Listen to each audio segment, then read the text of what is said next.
I'm Daniel Benjamin, can you hear me? And I am the president of the American Academy in Berlin, and I am delighted to welcome you to this, our last event of the year. And we are going out of 2022 with a terrific one. Tonight's lecture will be delivered by the distinguished historian Arne Westad, and it is entitled U.S.-China Relations in Light of the Ukraine War. So we are here to talk about matters of global politics and strategy at the highest level. But before we get to that, I want to start off by apologizing for our own minor but nonetheless significant strategic blunder in scheduling this event on the night of the World Cup semifinal. Who's playing? I don't care, but I would like to know. Croatia? Morocco? Is it Morocco? All right. Come back to order, please. So I want to express a heartfelt thank you to those of you who came despite this scheduling conflict. You all get extra Gummipunkte for being geostrategic experts of the highest order. To those who are at home with eyes on two different screens, and we know you're there, and to those who are watching the recording on our YouTube channel after it's been completed, well, no hard feelings. Professor Westad's talk could hardly be more relevant or more timely. The carnage of the war to our east is indeed horrifying beyond words, and the future of Russia and its place in the global order after its aggression is a major question. But looming behind that is the much larger question from a geostrategic perspective of China's role in the global order and how it relates to the U.S. and to the U.S.'s European and Asian allies. Russia, though obviously a nuclear power and therefore something that can't be ignored, seems determined to become a less important, less successful global player. China, on the other hand, has achieved in only a few decades a position in international affairs that is extraordinary, with its incredible economic engine, its ability to summon its resources, and its rapidly growing military strength. Now, with the conflict in Ukraine, China's efforts to create a partnership with Russia to hedge against U.S. power faces real challenges. Will the leadership in Beijing stand by its friend with no limits in Moscow, as Xi Jinping and Vladimir Putin described each other? What costs will China bear for that relationship, including in its trade relations with the Western nations? There are many more questions behind this, looming around this subject, and there are only provisional answers to be given right now, but Arne Westad is among contemporary historians almost uniquely suited to provide us with answers and with clues towards understanding the future. Professor Westad is the Elihu Professor of History at Yale University, where he also teaches at the Jackson Institute for Global Affairs and directs the program on international security studies. To change disciplines for just one moment, John Updike once wrote, and he was no doubt thinking of Dickens and Trollope and other masters, that being prolific was a 19th century virtue but a 20th century vice. Well, as we are now in the 21st century and we don't really know where we're going yet, we're still using 20th century standards, and by that standard, Professor Westad is an original sinner. At current count, he has published at least 16 books, and I'm not even sure his website is up to date. Is it close enough? Not entirely. This is 17 books. Okay. I rest my case.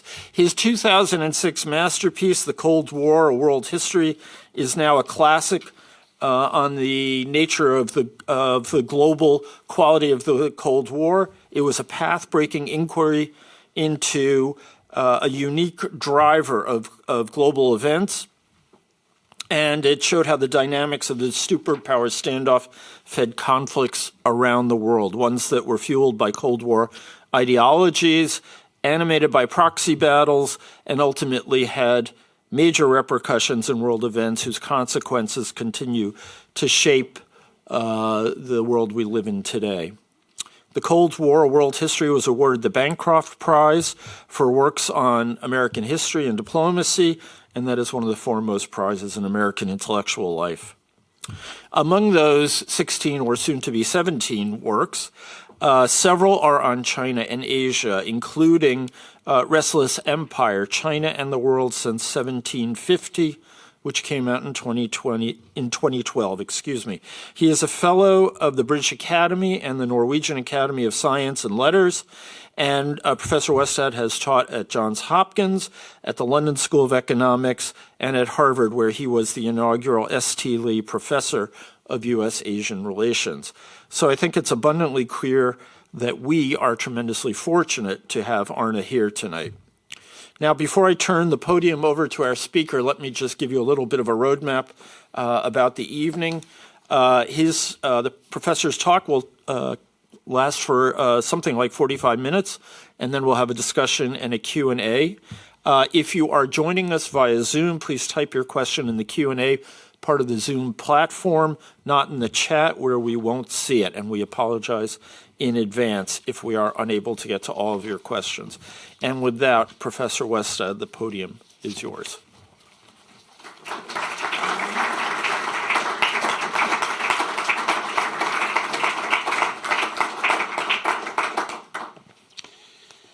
Well, thank you very much, Dan, for that wonderful introduction.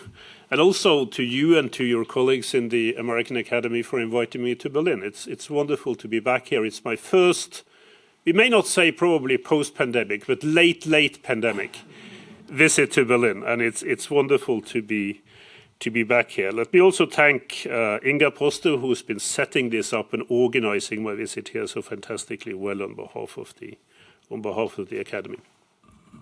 And of course, also my thanks to all of you for coming out on this very cold Berlin evening to listen to some of the points I want to make, and more importantly, to engage in a discussion about these after I finish speaking. So as Dan said, I'll speak for probably a little bit less than 45 minutes, probably about 40, on four crucial interlinked issues with regard to the topic of the evening. So the effects that the Ukraine war has had on US-China relations in broad terms. So I'm going to start by talking a bit about China's rise and the significance thereof, which is always important to bear in mind when we deal with these issues, that it's the remarkable, unprecedented transformation that China has gone through over the last generation that sets up these issues. If not, we would not have been here. There would have been a much smaller audience interested in Chinese culture and Chinese arts, but not the kind of things that we're talking about today. So that's the first issue. Then I'm going to talk about US-China relations, where we are at the moment, where I think it's likely that these will move, what the main drivers are, the main issues with regard to that crucial relationship. Then I'm going to talk about Russia's attack on Ukraine and the consequences of that war of aggression in terms of US-China relations, but also in a broader setting. And then, since I was talking about these issues, not in exactly the same way, but in similar ways in Munich last night, I have added a section which has to do with Europe and Germany, and what Germany and its European partners ought to do under the current circumstances in terms of where I see both the conflict as moving and what I see as the consequences of great power relations coming out of this conflict in about 40 minutes. So the rise of China is the most remarkable story of our time. There is nothing that even comes close to it, I think, in terms of the transformation that it has taken the world through. I first came to China as an exchange student in 1979, as a sophomore in college. And the China I met then was dirt poor and terrorized. It had just come out of the Cultural Revolution. People were afraid for their own lives. They were afraid for what could happen to their families. And in a setting of immense poverty. If you took China's GDP per capita in 1979 and compared it with a ranking of African countries, China would be in the lower third of those countries, well below countries like Ghana or Zambia or Kenya, just a little bit below Sudan in terms of its GDP per capita. It's vital to understand this in terms of what China has come out of. And this is, on the whole, a positive story. It is a story of a positive transformation of their country carried out by the Chinese themselves, who have been able to work within circumstances that were much more auspicious than what was the case before, but still relatively constrained, and make a tremendous success of their country within one generation. That's the uniqueness of the Chinese story with regard to rise and economic transformation. So for me as an historian to have had an inside track on at least some of this development has not just been an immense privilege, but it's also given me an opportunity, I think, to reflect on these kinds of issues of rapid transformations overall, not just with regard to China. When it happened in a country I thought I knew something about, and it happened much more quickly than what I could foresee from the very beginning, and then year after year, decade after decade after that, then you learn something about how quick transformations in human fortune can actually be. And there are a few things I think that are more worthwhile for an historian looking back, realizing than just that.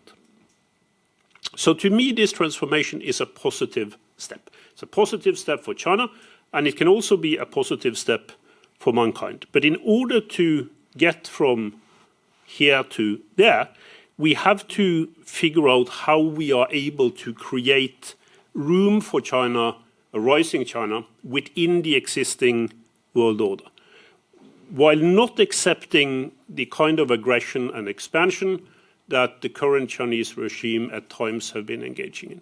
That's the challenge. This is a challenge, and I must say this, is not uncommon to a student of history in this country. Not students who have studied China, but students who have studied Germany. Right? Because it is strikingly similar to the situation that Germany was in the late 19th century and in the early 20th century. A country that was a bit too big for its continent, with enormous growth, enormous abilities to create change, but not fitted into the existing global system, which of course, as we will all know, ended catastrophically. So I'm going to come back to that later on, because I do think it's an important comparison for what we are looking at here, much more important than the Cold War comparison, which is often used in terms of trying to understand the US-Chinese relations. There are things that we can learn from the Cold War, but overall, US-China competition today, to me, is much less similar to the Cold War than what it is to the early part of the 20th century.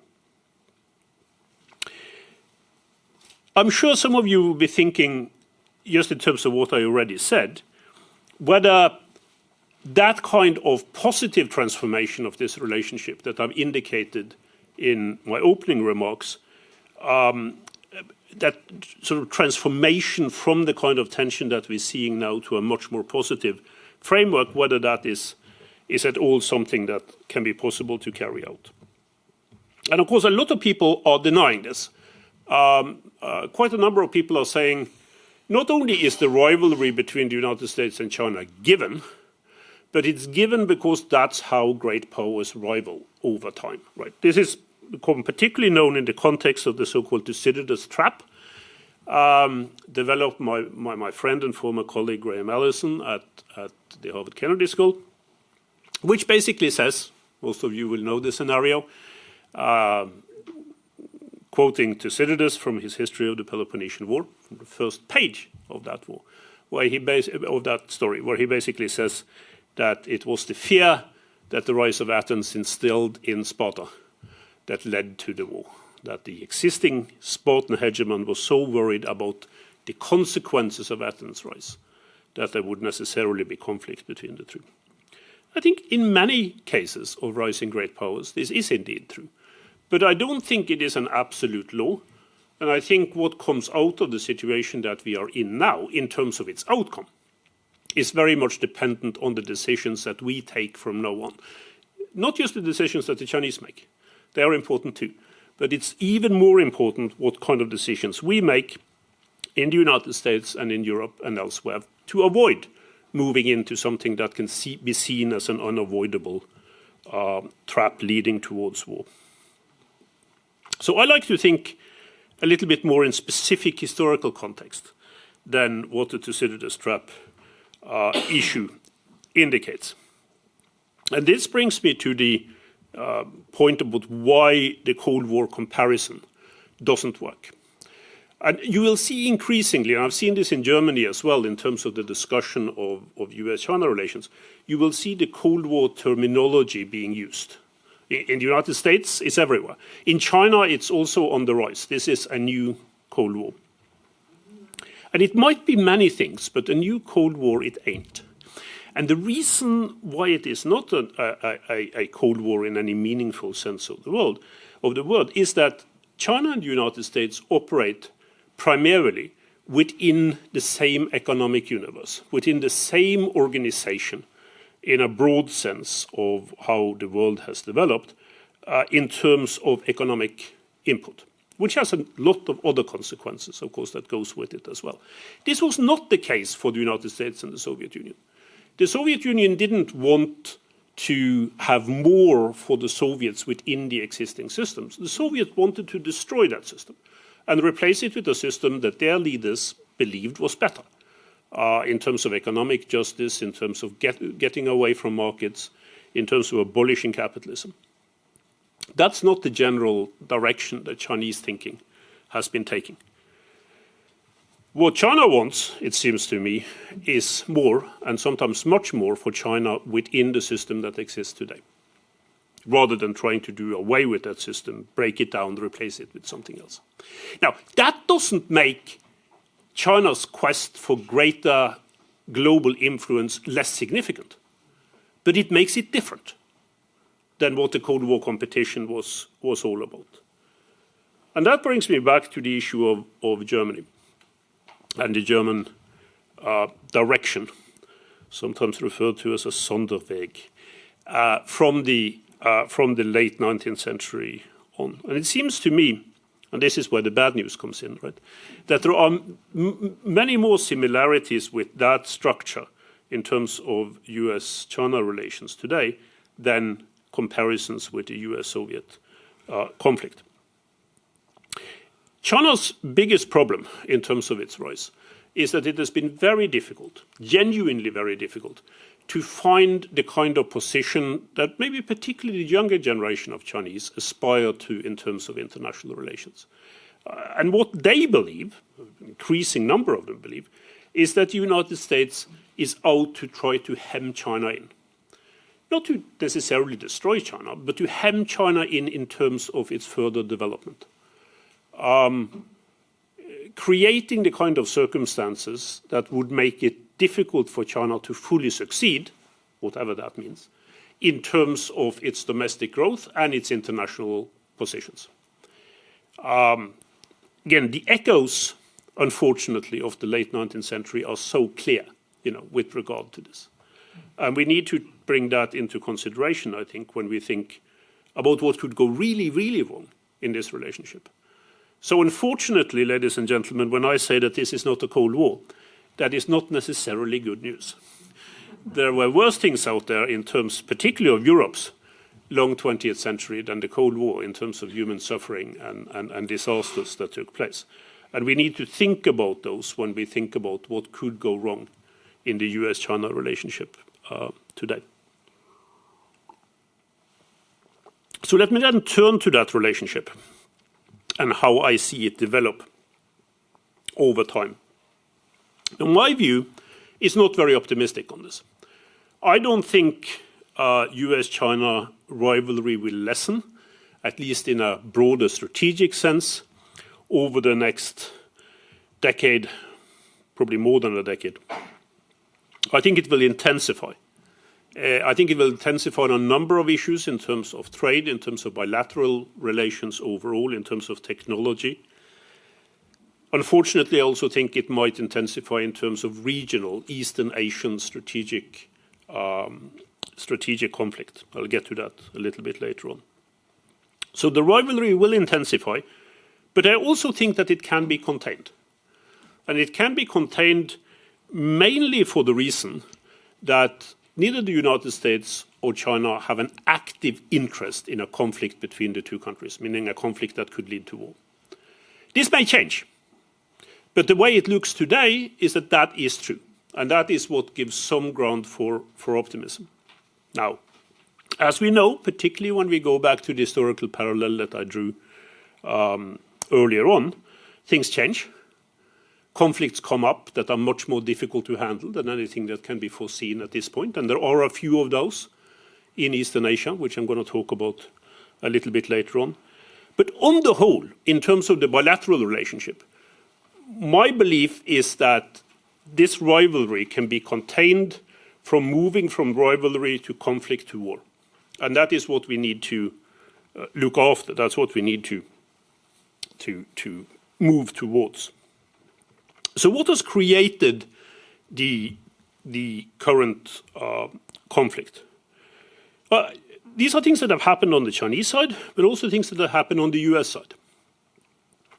China has become much more assertive in terms of its foreign policy, particularly during the 2010s, and assertive in a particular way towards its own region. So the whole sort of Eastern Asian region from Japan to Korea, through Taiwan, which I'll talk about in a minute, to Southeast Asia, the South China Sea, and even up to the Himalayan border with India. China is behaving in a way, throwing its weight around in ways that earlier Chinese foreign policy, at least since the early 1970s, didn't see. It's also become more authoritarian at home. Significantly more authoritarian. There are reasons for this. It's possible to explain. I mean, the authoritarianism comes out not so much as it's sometimes portrayed, in my view, as one individual's grab for power, as out of the Communist Party sensing in the early 2010s that liberalization had gone too far. Political, social, and economic liberalization. That the big companies, especially the big tech companies, have gotten too much influence over society. This is not unique for China. But also that people had taken for themselves freedoms that the Communist Party were never really interested in granting them. Right? So in many ways, this is a return for the Chinese Communist Party to the kind of political positions that it took earlier on. It is not something that is entirely new, although the ferocity with which it's sometimes practiced in today's China is something that no one will have seen for almost a generation. Right? But believing that this is something that is entirely new in Chinese political history, I think would be wrong. So China more assertive and more authoritarian, which of course leaves an impression, particularly in the region, of a country that is willingly moving to greater levels of conflict. But of course the US side is also important with regard to this. And I do think there has been a significant, if not always fundamental, change in terms of the American approach to the outside world, in part as a result of China's rise and the effects of China's rise in terms of international economics. The United States today, during the last administration and during the current administration, is much more preoccupied with looking after its own interests first. Of course, based in part on a fear that China is about to surpass the United States economically. And it's not surprising that the United States, having been the predominant international power for almost 3 generations, some people will say longer than that, react by emphasizing its own interests more when it fears that it's getting within the system that it itself created a peer competitor in a way that the Soviet Union never was. Right? So that's in many ways not surprising. What we've gotten used to particularly we as Europeans, is a United States that has acted systemically and not just on its own behalf. Right? This has been the American position ever since 1941, that the United States was the center of an expanding liberal economic and political order, right? Which sometimes meant, in very direct terms, we can talk more about this later on, that the United States would not set its own interests first, that it would prioritize the systemic aspects of the spread of this order, even over its own immediate interests. Now, of course, cynics would say that that was a time when the United States could afford to do that, right? Of course, in 1945, it was the only country that could afford it. When you have about 50% in terms of value of the world's total production, right? Of course, you can afford to do a lot of things, right? And that is no longer the case, particularly when some of these issues, in terms of Americans themselves and their interests, are reflected very clearly in terms of their income and their potential. What worries me most in this conflict between the United States and China is the security aspect of it. Not the economic aspect, not the bilateral aspect, not the ideological aspects, or what happens in Europe or Africa. It is what happens in Eastern Asia. And of course, I have become increasingly worried, as have so many of us, about the situation with regard to Taiwan. And I never thought, as late as 3 years ago, that I would stand in Berlin before a well-informed audience and say that I really worry about the rivalry between the United States and China over Taiwan. I wouldn't probably have said that the Taiwan issue was resolved, but I would say that it was highly unlikely that it would get to the point of intensity that we find now. Now, there is a very easy way, in my view, out of the current conflict with regard to Taiwan. And that is that both sides, both the United States and China, realize that there really is only one solution possible. And that solution is status quo. The kind of situation that Taiwan has come into ever since the late 1940s. Recognized by China, sotto voce, in terms of the actual control of the island, held not by them but by the regime based in Taiwan itself, and the United States making it clear to China that any attempt to take over Taiwan by military means would be catastrophic. Not doing so in exquisite detail. This is the strategy of strategic ambiguity that's often mentioned with regard to Taiwan, but still leaving the Chinese in no doubt that an attack on Taiwan would involve the United States in one form or another. That's the status quo. That's the best we can achieve. That's the best we can hope for. So, believe me, it's also the best that the people of Taiwan can achieve at this particular point. But I am not 100% certain today that it will be possible to hold that up, and that worries me intensely. And this has to do with the developments that I just described, both on the American side, but especially on the Chinese side. And this brings us then to the consequences of Russia's attack on Ukraine. So the war in Ukraine was not a war that the United States or China wanted. Both countries would have been much better off if Russia had not decided to wage a war of aggression against Ukraine. China had very substantial economic interest in Ukraine, had been on relatively good terms with Ukraine before the invasion took place. And there is no evidence, as far as I know, that China in any way encouraged Putin's decision to invade. The problem is, of course, that the United States and China have ended up on two different sides with regard to this war. While the United States, with a purpose and an ability that I think surprised the Chinese, if not shocked them, have taken the lead in helping Ukrainians resist the Russian invasion. China has increasingly solidarized itself with Russia. So that's the situation at the moment. And the reason why the Chinese are doing that is that they are worried that if Russia loses this war, then they will be left more alone, confronting the United States globally. I mean, that says something about how the Chinese leadership currently view the world. But of course also there is a whole set of Chinese interests, economic interests, connected to this in terms of the China-Russia relationship. So the effects of the war so far has been rapidly increasing tensions in great power relations, and I think we will see more of that as this war continues, and I think it will continue, at least for some time. But we will also see an increasing dilemma from the Chinese side in terms of how to handle this. Right? And we see some of that already. I think there are very clear limits to what the Chinese are willing to accept in terms of Russian behavior. So the use of weapons of mass destruction is off as far as the Chinese are concerned. That would be a step that the Chinese would not accept on the Russian side. But on the other hand, and this is something we don't often think about enough, the Chinese also have another fear, and that is a complete military collapse for Russia, which would be a disaster seen from a Chinese perspective, not least with regard to the issues connecting to Taiwan that I already talked about.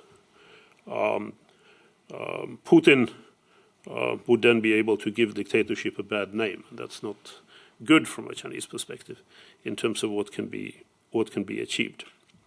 It's also, of course, true that China has been benefiting in economic terms, strategic economic terms, very significantly from Russia's weakness.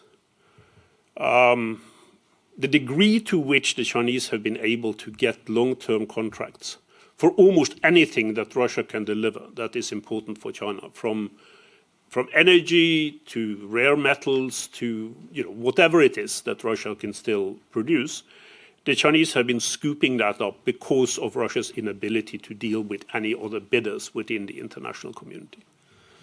It puts Russia in a unique position of weakness vis-à-vis China, which will have, in my view, whatever way this war ends, enormous strategic consequences for Russia itself in terms of its future. So for China, I think with regard to Ukraine, the point is to get some kind of balance between these various interests that are there. They are not necessarily interested in the war ending very soon. The idea of having the United States tied down in terms of its support for Ukraine, paying more attention to that part of Europe, is probably, if we are rather cynical about it, and I think we should be with regard to Chinese foreign policy often, a good thing in net terms for China. But there are also the worries that the war could end up going in directions that the Chinese would see as too dangerous.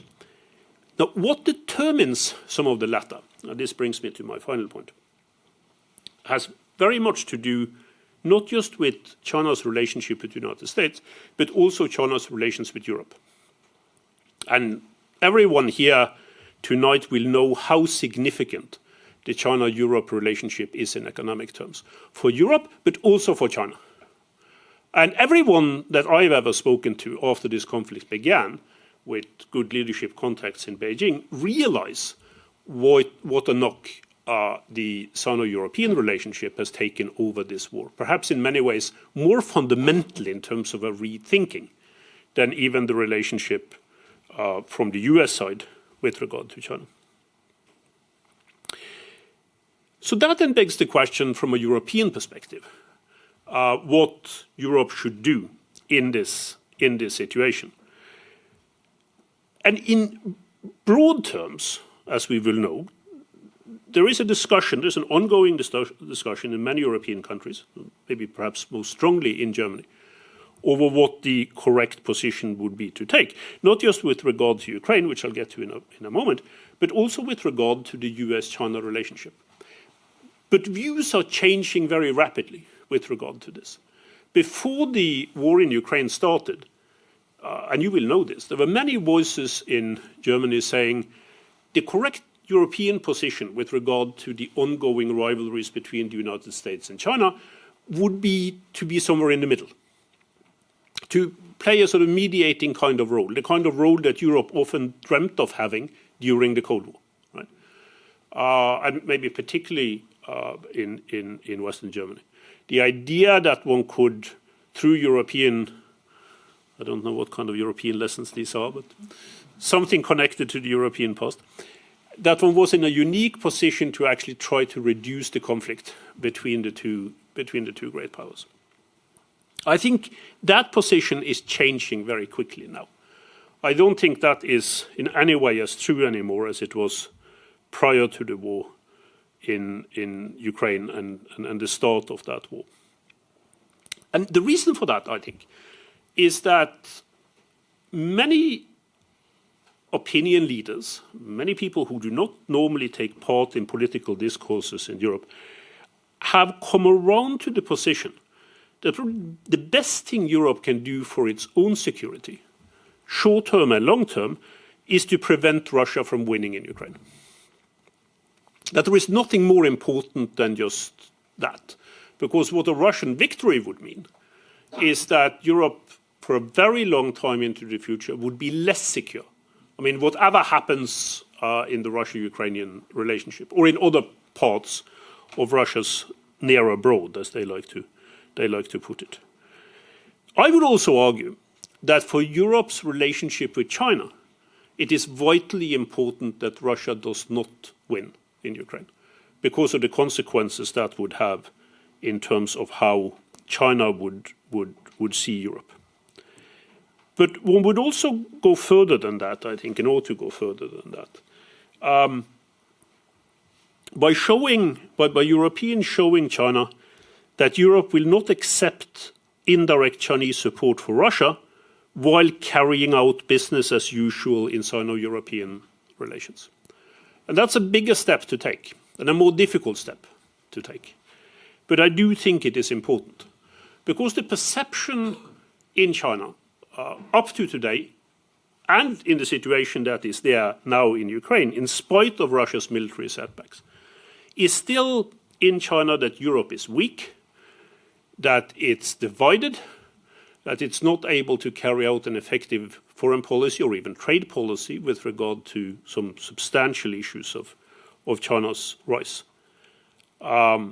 Showing the Chinese that that is not true, to the extent it's possible to show that it's not true, I think is of vital importance for Europe's relationship with China going forward.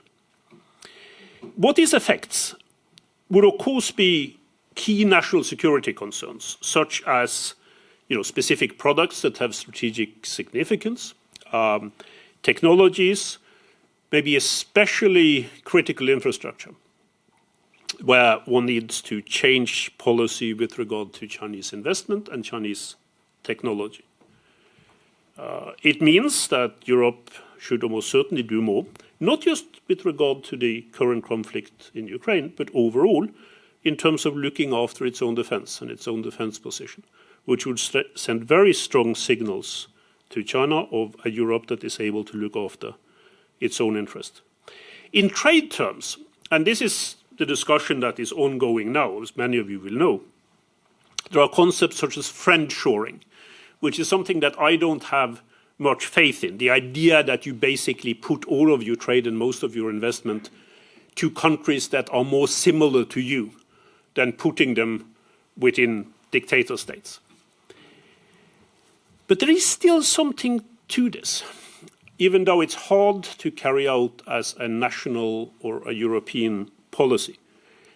There is the point that for individual companies, for individual businesses, given what has happened over the last year, to take political system more into consideration when deciding on trade and investment would probably be a smart thing to do. So I don't think European governments are in a position to mandate this. But I think in a purely sort of investment and trade relationship, for those who make these decisions, it would be a smart thing to look at. Invest more in democratic and pluralistic countries than what has been the case up to now. Not necessarily because this will help in some kind of democracy promotion, of human rights promotion, but because these countries tend to be more stable, policy-wise at least, than many of the countries that we often thought would be easier to trade with because they were stable under some kind of dictatorial system. Less and less that turns out to be true. And China is, of course, example number one on that in terms of how its policies have worked out. Trade diversification overall would be of great importance, I think, for Europe. And this is the moment to get started on doing that. And there are things that can be done, even relatively short term, with regard to that. And again, the newspapers in Germany are starting to follow up with this.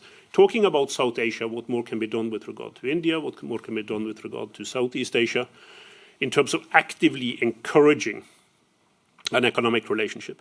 Not because, at least I think, that any kind of boycott of China would do much good, but because diversification would be good in a broader sense. Good for Europe and probably also good for the world. The one aspect of this in regional terms that has not come up very much, but where Europe has distinct advantages going both ways in terms of trade, is Latin America. And being able to trade more, I mean, European trade with Latin America in many sectors has been going down rather than increasing.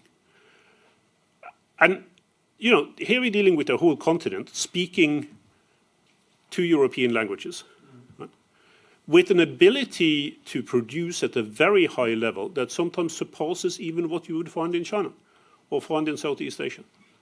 But in order for this to happen, of course, you have to reduce tariffs on almost everything, and you have to open up in ways that have not been possible now, even within a WTO setting. And then finally, my last point for the evening. I think one needs to think first and foremost about what we can do to strengthen our own societies and strengthen our own economies. Because in the longer term, you know, if Europe is going to hold its own, whatever the international competition is, and this has of course come into high relief now with regard to China, it has to do more for itself. It has to be able to have a more strategic policy, what I refer to as an industrial policy, in terms of strengthening one's own economy and one's own societies. Now, only a few years ago, I would have been laughed out of a room like this if I mentioned industrial policy. That was so 1970s. It was the kind of thing that you did not do. You trusted the markets to take you where you wanted to go.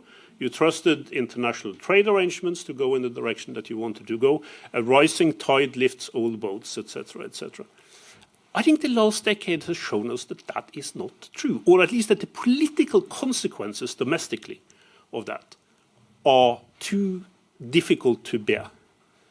Because what the lack of an industrial policy, meaning that the government plays a role in directing credit and finance to areas where they would be most productive, domestically as well as internationally. And in terms of jobs training for young people, you know, the consequences of not doing that have been disastrous. Germany used to lead the world in terms of training young people for a job that was secure, that would be paying well enough for a family to grow up on. The apprenticeships that were at the core of the German industrial machine, which in many ways was the envy of the world. And over the last 2 decades, this has gone into decline, in some areas into reverse. This is why an industrial policy of some sort is needed. Not just because it's going to be economically good on a national scale, but because it's going to mean that young people who are now sometimes questioning the validity of the system, of the political system that they live under, because they feel that it hasn't delivered for them, will get the opportunity of seeing that there are possibilities. There is a kind of social contract, right, with regard to how European countries as well as other democratic countries move forward. So, to me, that's the note I wanted to end up on. That great power rivalries are going to be much more visible, I think, over the next decade than what we have seen at any point, certainly since the Cold War ended, and perhaps, unfortunately, a long time before then. The antidote to this, more than anything else, is to give people a sense of hope, in the sense that they can succeed within the societies that they live in now. And we can do that. I mean, Europe especially has shown through its history, and there are several historians in this audience who have worked on that, right?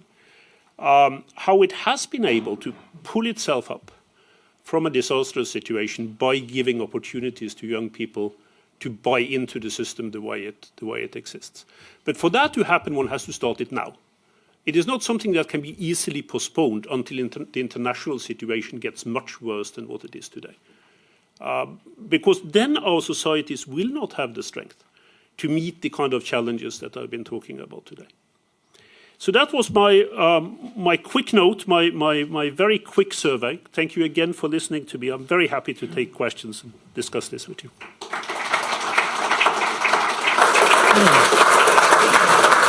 So I'm going to throw out 2 or 3 questions to start while the really smart people in the room refine their thinking about how they're going to come after you. But first of all, thanks for a really great and illuminating talk. So I want to start off by asking you about the point that you made that we are essentially, the U.S. and the Chinese systems are in the same space or in the same world. So that is undoubtedly true insofar as Chinese communism has adopted capitalism as a core tenet. So that is indisputable. But the interesting trend, it seems to me, is that under Xi Jinping, the commitment to capitalism, pure capitalism, or shall we say relatively unrestrained capitalism, has changed, and that the state is moving more towards ever greater investment in state firms. There's I'm sure autarky is too strong a term, but there is more and more hindrances being put on foreign firms to operate in the country. And it seems as though, well, it's been said often that the Chinese have, the current Chinese regime has chosen politics over economics. And so, if anything, we're not exactly in the same space. And there is an element of that is conflictual as well, because they're pushing the United States and its allies and Western and also Japanese and other competitors out of the markets. So, it's a 2-pronged question. What are we to make of this? Because it does seem like China is withdrawing into itself in a way that would enable it to be more aggressive. On the one hand. On the second hand, I want to ask, there's a domestic question here, which is this going to work? Because the deal has always been, you get rich, you don't question the system. So, yeah. No, those are 2 very good questions, Dan. I think on the former, yes, I mean, there are enormous variations between how markets and capitalism is practiced in China and in the United States, but also in Europe and elsewhere. There is no doubt about that. It's still pretty clear to me that in terms of the modes of operation, the basic modes of operation, the system is still relatively similar. I mean, in the sense that there isn't this sense that one wants to recreate it as a new kind of incentive for making people work, a la the Soviets or even China, prior to the late 1970s, which probably were more interested in abolishing markets in all of its forms than even the Soviets ever were. So I do think that it operates within the same fundamental societal logic. I mean, the problem here is that for the Chinese Communist Party, and I think on this we have to be very clear, this has been a tool in order to make China rich and strong and enrich the party's ability to do things such as the enormous investment in national defense that they have undertaken, rather than an aim in itself. And part of the reason, I think, why we have such uncertain discussions about this now is that people have not been clear with regard to this, right? Why this was undertaken, right? Now, Some people would say, some of my economist friends would say, well, that doesn't matter because it's the outcome that matters, right? I mean, why the party allowed this to happen is of less consequence than that it happened and that China developed in the direction that it does. To which my answer would be one of these yes, buts. Yes, that is probably true in terms of the way China looks now. But then, and this comes to the second part of your question, look at how the party is behaving now that China in many ways has risen, where it wants to make it even clearer that this kind of development was there for a purpose, their purpose, right? Now, a lot of Chinese communists have also become very rich in the process. The party wouldn't have been so obsessed with issues of corruption if it hadn't been for the very close relationship that exists between party members and leading business people.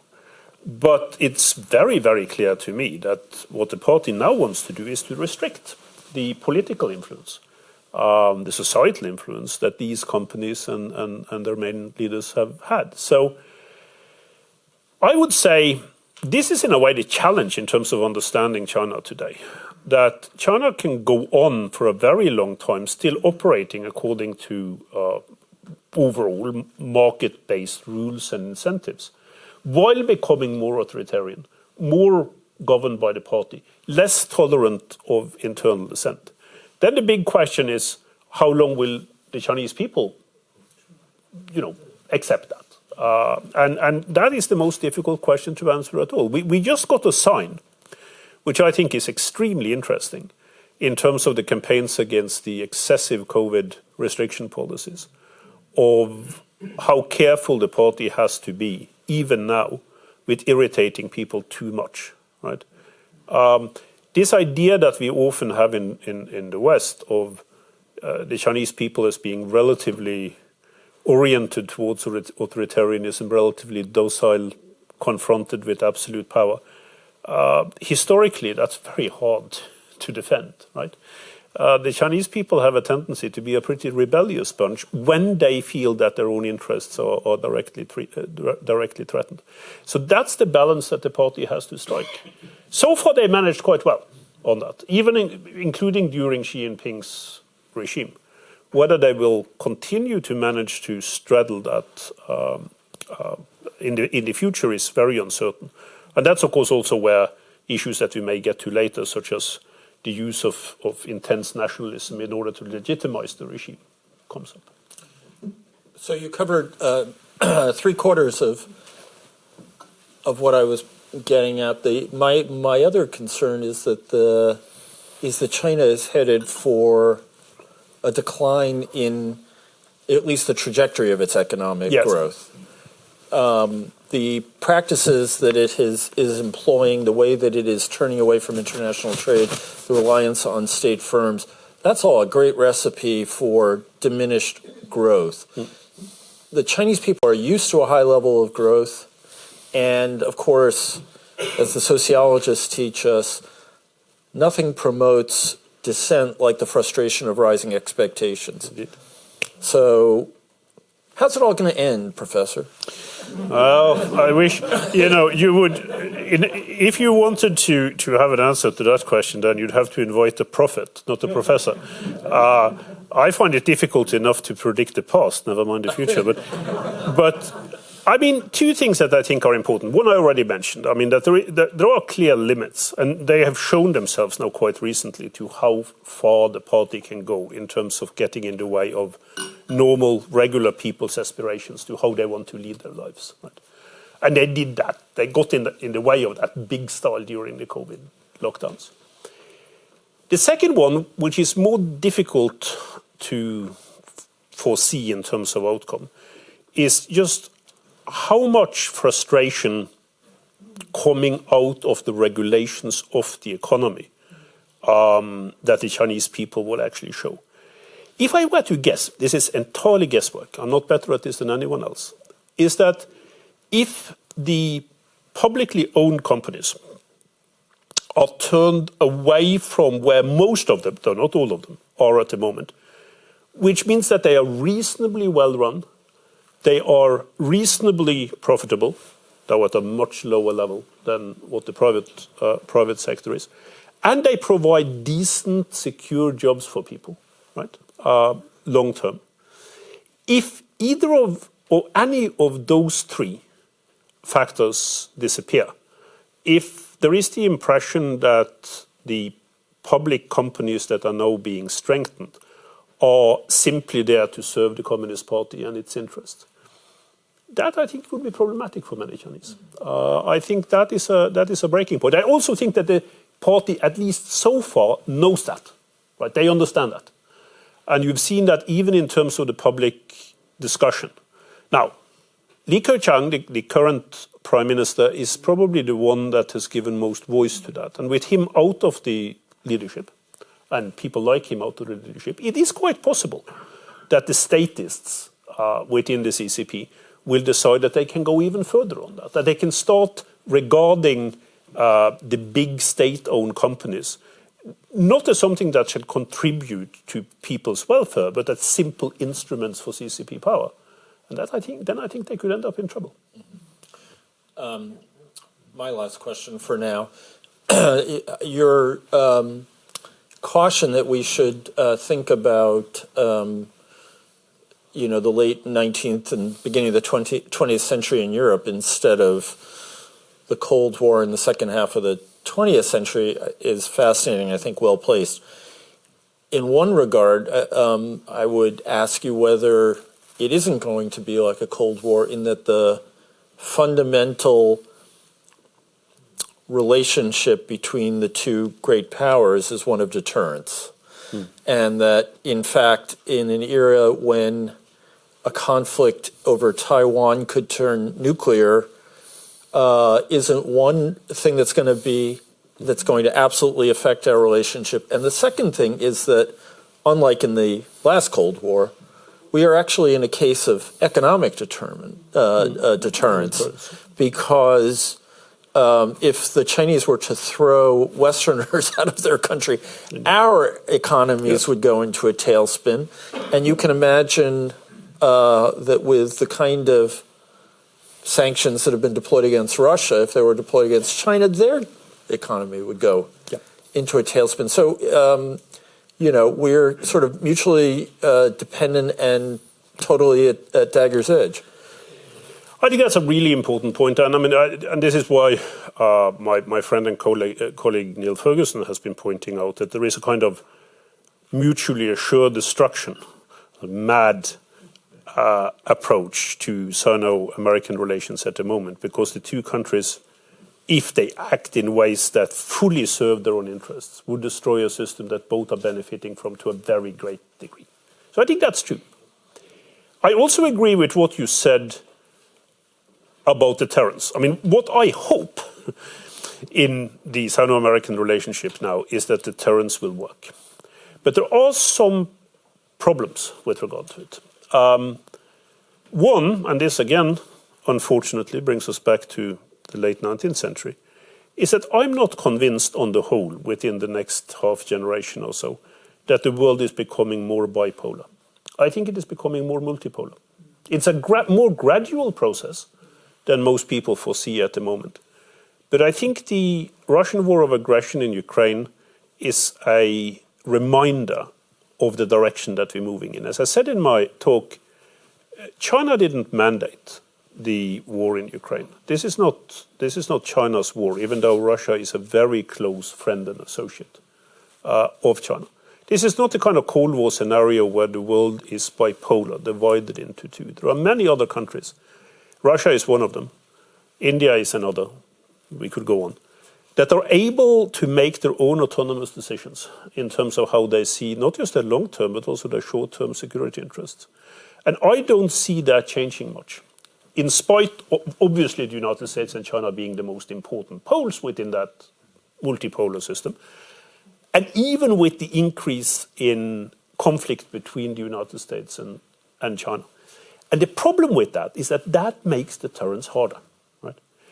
In a bipolar system, you can, and of course people made whole careers out of this, in and out of government service, you can show almost mathematical certainty how deterrence is supposed to work. In a multipolar system, that's much, much harder. And of course, if you really want to think about this historically, well, then you have to think about how things did go to hell in a handbasket in the period before 1914, because it was exactly that happened, right? That it wasn't the relationship between the great powers themselves that led to the disaster. It was a situation that turned out to be too difficult to manage because others were capable of taking their own initiatives and then pulling the powers into a conflict that they didn't seek, at least at the outset. That worries me. And it worries me intensely in terms of what we have seen now in Ukraine. It would worry me even more in terms of a conflict between countries in Southeast Asia, or the biggest threat of all in Korea, that could draw China and the United States in. So these are my biggest worries. But I hope that we can get some, for instance on Taiwan, and I've written about this, that we can get some kind of effective deterrence on these kinds of issues where the United States and China are still the most important countries involved. And I think it would be better off if that were the case, if deterrence actually worked in those cases. Okay, you've had a moment to sharpen your questions. We have one all the way in the back. No, behind you. Hi, on a long time no see, I think I'm Huang Jing. And Indeed, someone I haven't seen for a very long time. Yeah. And you talk about, you really worry about Taiwan. I agree with you on that. As you well know, that China has an anti-secession law, which stipulates very clearly under what conditions China is going to use non-peaceful means to reunify Taiwan. So my question is that, given the conditions, do you think what could be the triggers for China's attack on Taiwan, or under what conditions that China is going to use military means to reunify Taiwan, and under what condition the United States is going to intervene to the level you just mentioned in your lecture? Thanks, Jing, and it's really good to see you again. It's been a very long time. So, as you know, almost better than anyone, opinions are very divided on this among people who study this in the West, but also people who think about it within China in the PRC. My own view is that I think there are only two circumstances under which China, given what we know at the present, would take unilateral military action against Taiwan. One is a move towards Taiwanese independence, not just a sort of political aim, but an actual set of decisions on the island that would lead in that direction. That, I think, would lead China to invade. And very soon after that became clear. I don't think that on the US military side there is a lot of discussion about, if these kinds of things were to happen, how much time would we actually get? I think my answer to that is actually pretty clear. Very little time, if that were to happen. The other one, much less likely, is a fundamental change in the US position with regard to Taiwan. Giving China the belief that national unification, as seen from the mainland perspective, could not happen under any circumstance because the United States would be out to prevent it. I think that would also lead to a military action of some sort. Probably in that case, not an attempt, not an invasion, but some kind of blockade or something going in that direction would be my best bet. The problem with the blockade is that it almost certainly would lead to war, because the Taiwanese could not accept that. And don't get this wrong. I mean, Taiwan is not a little defenseless plot off the China coast, even though the balance of power between China, mainland China and Taiwan has changed enormously over the past 20 years. Taiwan still has an ability to strike back if it feels that it is being put under sort of life and death pressure by the PRC. So that could also lead to a war. On the US side, and I say this every time I get that question, would the United States fight for Taiwan? The answer is yes. And it is a terrible misunderstanding, I think, to believe that that would not happen, that the United States is too divided, too weak, too distracted, particularly in terms of its current politics, that it would not intervene. if China were to try to take over Taiwan by force. We can spend time, it would take too long to go into it, how the United States would respond militarily. But the emphasis for me is simply that it would respond militarily. Right? It wouldn't just respond by sanctions or by, Taiwan is not Ukraine when it comes to this, not at all. So there we have it. I mean, that's the scenario the way I see it in rather stark terms, unfortunately, as you know, Jing. But that's how things come across to me. Quick follow-up on that. Has the effectiveness of American weaponry in Ukraine and American training and tactics and all the other things that the Taiwanese in one way or another have been eating up for many years changed the calculation at all in Beijing? It's hard to tell. I think the heroism of the Ukrainian people has changed calculations. I mean, the fact that I think very few people that I know in Beijing thought that Ukrainians would be able to successfully resist a Russian invasion. That had changed the view in the direction of what I just talked about Taiwan. Because Taiwan, in many ways, given the circumstances of the invasion, is better placed than what the Ukrainians were in order to strike back. Whether the American resolve with regard to Ukraine has had a specific or even definite impact in terms of China's thinking on Taiwan, on that I'm less sure. It has concentrated their minds, showing what the United States is capable of doing over great distances. Much of that they knew from before, right? It is not that great of a surprise. The political resolve, for sure, has come as a surprise. But I think the biggest surprise in Beijing has been the European reaction. And on that, I've spoken to quite a number of Jing and my friends in Beijing who have been very clear that they had not expected Europe to come together to such an extent on the Ukrainian issue as what actually happened. And that also helps China to think in a more serious way about what the consequence would be with regard to Taiwan. In that relationship, not first and foremost Europe, but the rest of Eastern Asia and what the reaction would be there. So that's a positive sign, coming out of this. How about right here? So continuing on the thought of countries that are not Ukraine, yes, I wanted to ask about Iran's situation currently and the continuing protests. So I don't know if my numbers are right, but Iran continues to deliver something around 300,000 barrels of oil, I think, to China. And I wanted to ask, so Xi Jinping keeps saying that China does not export revolutions, is not this colonial kind of country, but do you think that a further destabilization and instability in Iran would lead to China taking any kind of measures to defend its interests there? It's a good question. I think the short answer is that I don't think there is much China can do with regard to the situation in Ukraine except being there you see what the mind is filled.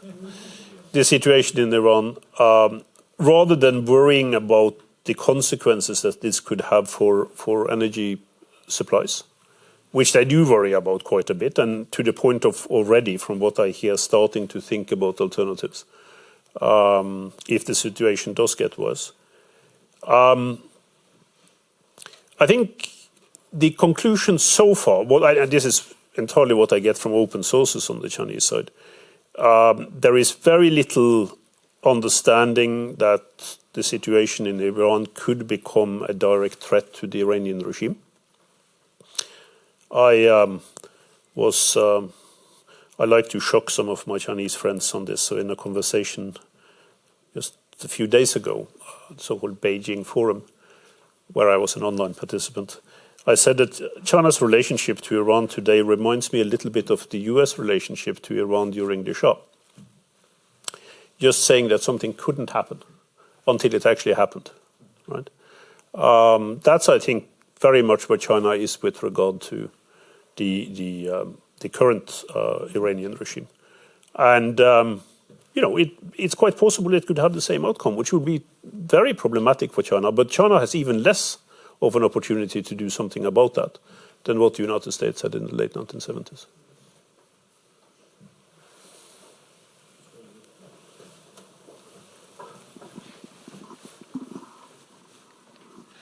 Thanks so much. Really fascinating talk. I'm going to pick up on the last points that you addressed in your talk about sort of the questions that Europe faces now, and then connect it with what you were pointing to just a second ago about the dangers of the move towards a multipolar world. And what I'm curious about, I mean, in Germany, obviously this is a big debate. Olaf Scholz's piece, as we were talking about over dinner, Foreign Affairs, the Zeitenwende, this is the time when Germany needs to stand up, needs to, discussion in Europe about not free riding on American security in Europe, militarization, that sort of thing. But following the logic of your argument, doesn't that sort of make the world more precarious, both in terms of fragile European relations, but then also in terms of the kinds of geopolitical aspects of things? Doesn't that sort of muddy the waters if you have more players with a stake in the game in deterrence? Yeah, and this is I think very close to the core of some of the political questions that will be coming up in Europe as well over the next decade. So on these kinds of issues, I tend to go back to the very old framework of saying that there are things in the world you can do something about and there are things you can't do much about. And the turn towards multipolarity, maybe particularly seen from a European perspective, I don't think there is much that can be done about that in the broader sense, because most of the actors that we will see emerging on these kinds of issues are outside of the existing European relationships with strong partners, which, as the Ukrainian war has shown with so much clarity, is foremost with the United States and foremost with North America, right? So you could say that if the United States were willing to do so in its own political direction going forward, that it would be strongly in our European interest not just to stabilize the relationship with the United States, but to extend it further. The problem is that because of everything that I have discussed so far tonight, the United States' attention in terms of its international affairs is increasingly going to be directed towards Eastern Asia. I think that's happening even now with the war in Ukraine. My friend Bridge Colby is constantly complaining that the Ukraine war is a distraction and the United States should concentrate much more on East Asia. But the United States is concentrating much more on East Asia. It's just that for the time being, it also has something that needs to happen, not least because of its relationship with Europe, not just Ukraine, but all of Europe, with regard to this Russian war of aggression, right? So I think that's the conclusion that I draw on that very difficult question. There isn't much Europe can do about developing sort of further multipolarity, except strengthening itself so that it is in a better position, first and foremost domestically, as I said in my talk, but also defense-wise and in terms of its alliances. Europe is today, as it's always been, a better partner for the United States when it looks after its own interests. But then, on the other hand, also realizing that, for instance, the rise of India, just to use one example, as a global power, which I think we are now at the beginning phases of, there is not much that Europe can do, even if it wanted, to do anything about that particular development. To me, this is also, to quite some extent, drawing some lessons from the late 19th century. Right? You couldn't, my colleague Paul Kennedy, who I co-teach a seminar with at Yale on relations of the great powers since 1870, Paul likes to say that, the attitude that some of Europe took to Germany in the late 1870s was simply to ask it to stop growing. Paul likes to say, the view of the leading great powers was, no, little Hans, you cannot grow so quickly. It's bad. It's bad for us. It's bad for you. It's stop doing that. Right?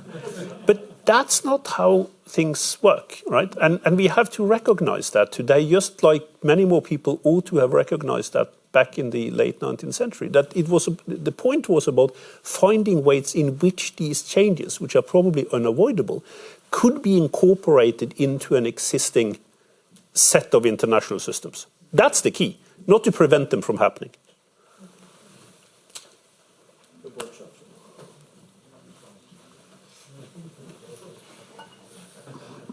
Very nice to see you after 35 years, Arne. Real pleasure. One thing that the Ukraine war has not changed is the long-term objective of the People's Republic of China to bring back Taiwan. And the two triggers you described, in a sense, are the short-term things that might lead to a war. But in the long term, China is determined, or the leadership of the Communist Party is determined to bring back Taiwan. And that raises the question of how they can be deterred in the medium and long term from doing so. And I imagine that involves Taiwan spending more on defense, spending it intelligently, becoming more resilient. Bonnie Glaser had a piece recently in Foreign Affairs where she described that it also involved a different U.S. military posture in the Indo-Pacific. The question that I think we should ask ourselves here in Berlin and around Europe is, how can Europeans contribute to deterring China from engaging in war, and not in the immediate term? The immediate term seems like it seems unlikely that China will go to war unless it is triggered. But how do we deter China in the medium and long term? And are there things we can do? For example, can we signal to China that doing anything of this nature will produce a strong response from Europe? Can we do that in a credible way? Thanks, Boris. It's wonderful to see you again, too. It has been much too long, like a generation, since we last had an exchange. So, to me, this is a really important question that brings us back to some of the points I made early on in my talk, at two different levels. So, the first that Europe can do with regard to Taiwan or its relationship with China overall, Europe's relationship with China, is to contribute to Russia not winning its war in Ukraine. Because of the signal effects that would have over Europe that is able to stand together and look after its own interests where it really matters, closer to home.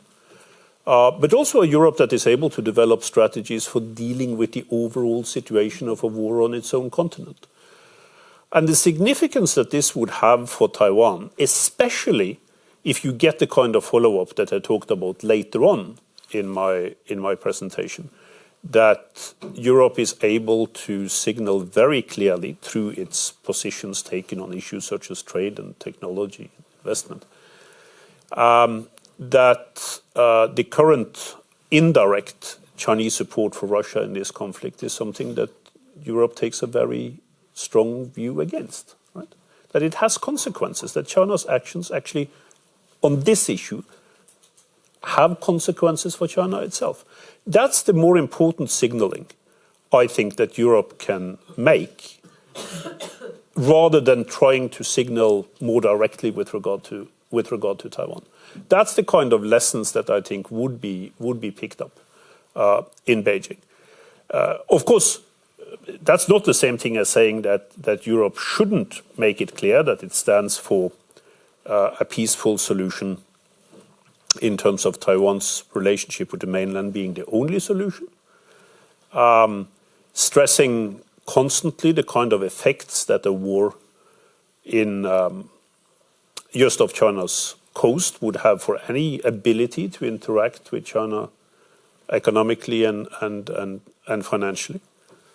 I think one could go further than that. I mean, I have my own view, in many ways controversial, is that when the United States steps up some of its positioning in military terms, in naval terms with regard to Taiwan, which is happening now and will continue to happen, I think, over the next few years, that allied forces could contribute to that. And this is something that is now being discussed, as you know, with regard to several issues that are connected to Asia. I think that would be important. Some people would say, isn't this going much too far? Wouldn't this be a way of threatening China or taking a position with regard to China that would be much too demonstrably antagonistic? Well, I mean, that depends on what you think actually will help preserve the peace in that area. And I think the conviction in Beijing that not just the United States, but much of the rest of the world also would react very negatively if China took unilateral military action against Taiwan. I think that's the best way of preserving the peace. Right? And this goes back to the deterrence argument. That, you know, if we are going to make use of deterrence, we better do it good and big, right? Because if not, it doesn't work.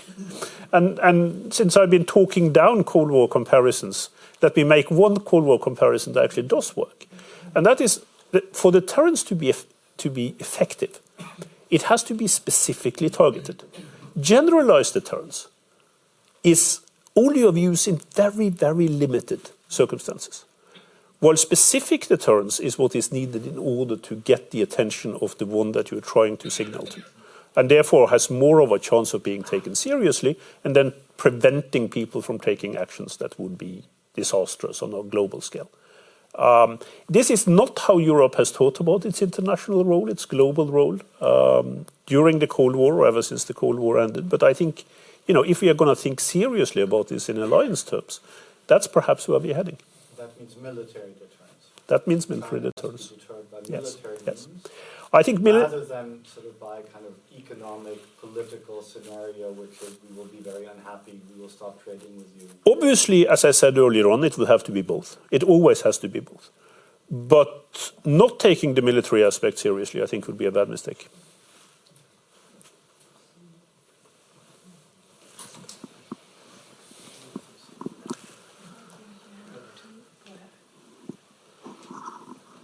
Thank you, Arne, for your presentation.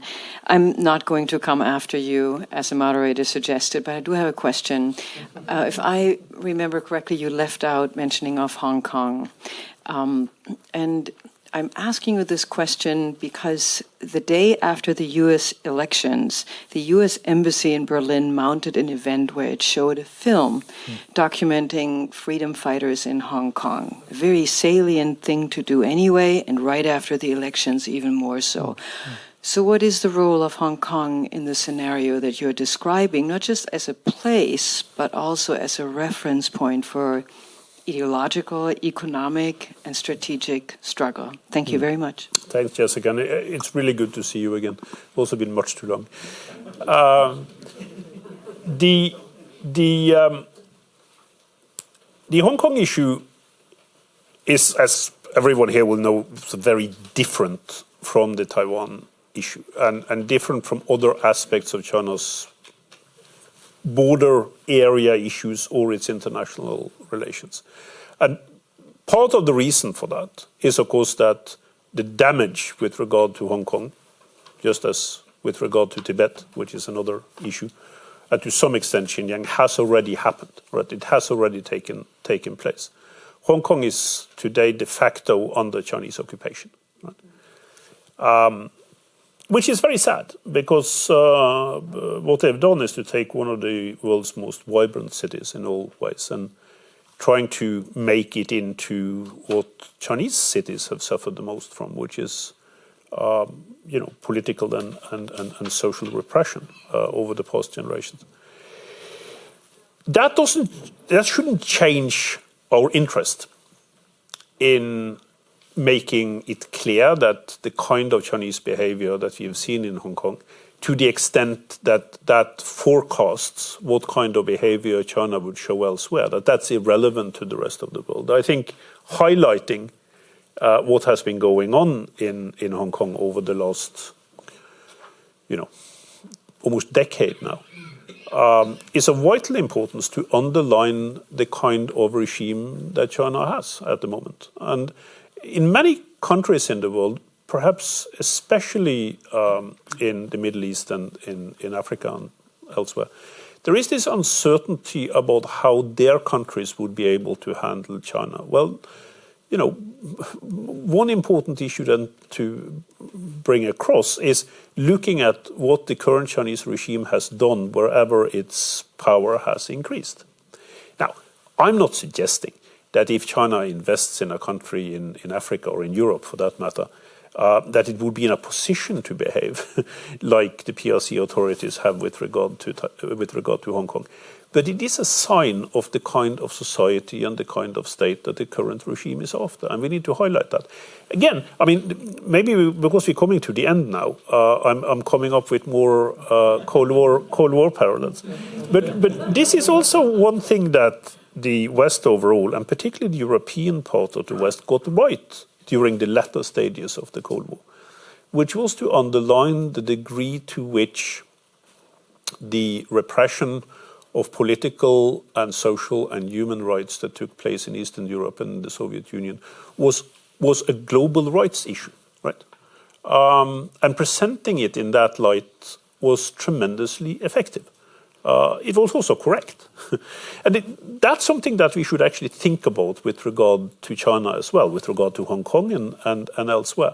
I think one of the worst mistakes that we can make, and we here in a sort of broad sense, is to think that in order to have a stable and good relationship with China, we should not, at least publicly, go too far in criticizing its terrible human rights record. We should do the opposite. I don't think that would destabilize relations with China, but I think it would do more to remind the Chinese authorities that these are among the values that other countries are preoccupied with. Right? And for a long time during the Cold War, we didn't get that right. But then we did get it right towards the end of the Cold War, right? And I think we need to think about that with regard to China today. Helped when we stopped doing terrible things. It helped. It was a good starting point for criticizing others. So we're going to continue the metaphor earlier. We're going into stoppage time now. We're going into extra time. So I'd like to gather two quick questions and ask our speaker to give two quick answers. And I'm going to do Professor Heitkamp and this gentleman right here. Hello, thank you very much for your lecture. So you mentioned that the best thing that can happen is a status quo in Taiwan. All right, but we also expect that something will happen. Status quo is not going to continue over the long term. Okay, so seeing it from China, what's the best time to actually then invade? Right now, the U.S. is distracted in Ukraine. Russia would have all the interest in getting the U.S. out of their neck. There's no gain for the Chinese to wait until the defenses in Taiwan go up and the U.S. engages more. So why not now? Wait, second question. We're going to do these together. Yep. Thank you, Arne. You have mentioned India before, and India is playing a very controversial role in terms of Ukraine. They're buying the oil and the gas from Russia and selling it in a very high cost. So they seems to be the largest beneficiaries of the Ukraine war. The German foreign minister has been to India recently, and what we are trying as Germans and Europeans is to use India against China as a countermeasure. But do you think that is going to work for us? Because India is also playing a certain kind of double game. It's not necessarily very sincere. Thank you. Yeah. Again, two great questions. Let me deal with them briefly. So on the first one, if you look only slightly facetiously, I would say, what is the best time to invade Taiwan? Never. But in terms of the thinking on the Chinese side, what I'm hoping that we would be able to do with the kind of measures that we have talked about earlier on is under the current regime in Beijing to postpone that process long enough that Taiwan will end up being saved from the destruction that a Chinese attack would unleash. I can foresee a Chinese regime, even not necessarily a pluralistic regime in Beijing, that would not behave in the same threatening manner against Taiwan as the current regime does. because we've seen it before. We've seen it very recently, between the early 1970s and up to less than a decade ago. So some people would then say, well, this is naive. Isn't the issue here about China's rise, that China now has risen to such power that it's capable of undertaking these kinds of operations? Power is always in the eye of the beholder. It's always relative. I can easily foresee even a leadership within the Chinese Communist Party, the current Chinese Communist Party, that could draw the conclusion that an invasion of Taiwan is simply too costly for China's own interest, and that the continuation of status quo, even with the long-term aim of national unification, would be a better policy than actually attacking. So that's how I view those matters. With regard to India, so again, I'll be blunt on this in my Scandinavian style. I think a lot of people have been very disappointed in India's position with regard to the war in Ukraine. That seems to be not very principled and eminently self-serving. But I also think we have to realize that this is what happens when great powers, and India is a great power, start taking more of their own position in terms of international affairs and do not just think about themselves relative to others. In a way, this is not surprising because that's the way that the leading powers themselves behave. So why shouldn't India do that? This is the pushback I often get when I say that I found India's own approach to this very disappointing.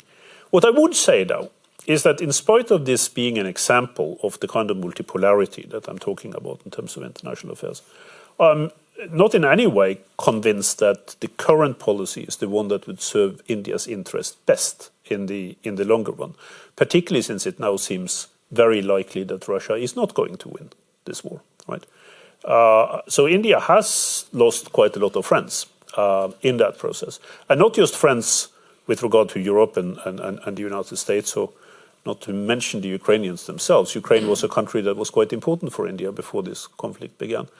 But also other countries elsewhere in the world who have their own issues with regard to colonialism, which I regard the Russian-Ukrainian conflict as being an outgrowth of, who normally would have seen eye to eye with India, many African countries, for instance, on a number of issues, but find this very difficult to accept because they regard this fundamentally, as the Kenyan ambassador said so memorably in the UN Security Council debate just after the invasion took place, Ambassador Kimani, who said that, to many Africans, this is an issue of colonialism and neo-colonialism, right? Which I don't think is in any way wrong. And India has normally been seen as a country that is the forefront of defending national sovereignty, non-intervention, non-violation of borders, and taking less of a principled stand on this, I think has in many ways harmed India's interests more long-term. Finally, let me also say on this that India, of course, has its own problems with China.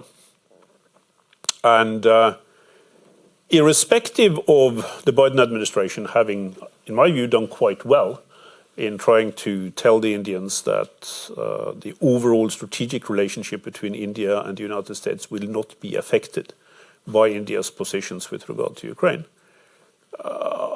I am among those who wonder if that is really true when push comes to shove. I think the next time and that time might be right now, in fact, if you have followed the news of the last few hours,